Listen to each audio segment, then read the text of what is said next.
നിങ്ങൾ ഒരു പെൻസിൽ വെള്ളത്തിലിട്ടാൽ അത് വളഞ്ഞതായി കാണുന്നത് ശ്രദ്ധിച്ചിട്ടുണ്ടോ? പെൻസിൽ വളഞ്ഞിട്ടല്ല, വെളിച്ചമാണ് വളഞ്ഞത്. വെളിച്ചം ഒരു മീഡിയത്തിൽ നിന്ന് മറ്റൊരു മീഡിയത്തിലേക്ക് കടക്കുമ്പോൾ അതിൻ്റെ ദിശ മാറുന്നു. ഈ ദിശമാറ്റത്തെയാണ് റിഫ്രാക്ഷൻ ഓഫ് ലൈറ്റ് അല്ലെങ്കിൽ പ്രകാശത്തിൻ്റെ വളവ് എന്ന് വിളിക്കുന്നത്. ഇന്നത്തെ ക്ലാസ്സിൽ നമ്മൾ റിഫ്രാക്റ്റീവ് ഇൻഡെക്സ് എന്താണെന്ന് വളരെ വ്യക്തമായി പഠിക്കാം. റിഫ്രാക്ഷൻ അഥവാ പ്രകാശവളവ് സംഭവിക്കുന്നതിൻ്റെ ഒരേ ഒരു കാരണം വെളിച്ചത്തിൻ്റെ വേഗത മാറുന്നത് കൊണ്ടാണ്. വാക്വത്തിൽ വെളിച്ചം ഏറ്റവും വേഗത്തിൽ സഞ്ചരിക്കുന്നു. ഈ വേഗത speed of light in vacuum എന്ന് പറയുന്നു.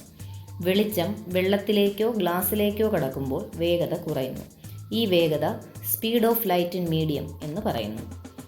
ഒരു മീഡിയത്തിൽ വെളിച്ചം എത്രത്തോളം മന്ദഗതിയിലാണ് സഞ്ചരിക്കുന്നതെന്ന് കാണിക്കുന്ന ഭൗതിക രാശിയാണ് റിഫ്രാക്റ്റീവ് ഇൻഡെക്സ്. വാക്വത്തിലെ സ്പീഡ് മാധ്യമത്തിലെ സ്പീഡിനോട് തുലനം ചെയ്യുമ്പോഴുള്ള അനുപാതമാണ് റിഫ്രാക്റ്റീവ് ഇൻഡെക്സ്. ഒരു മീഡിയത്തിൻ്റെ റിഫ്രാക്റ്റീവ് ഇൻഡെക്സ് കൂടിയാൽ വെളിച്ചം മന്ദഗതിയിലാണ് സഞ്ചരിക്കുന്നത്.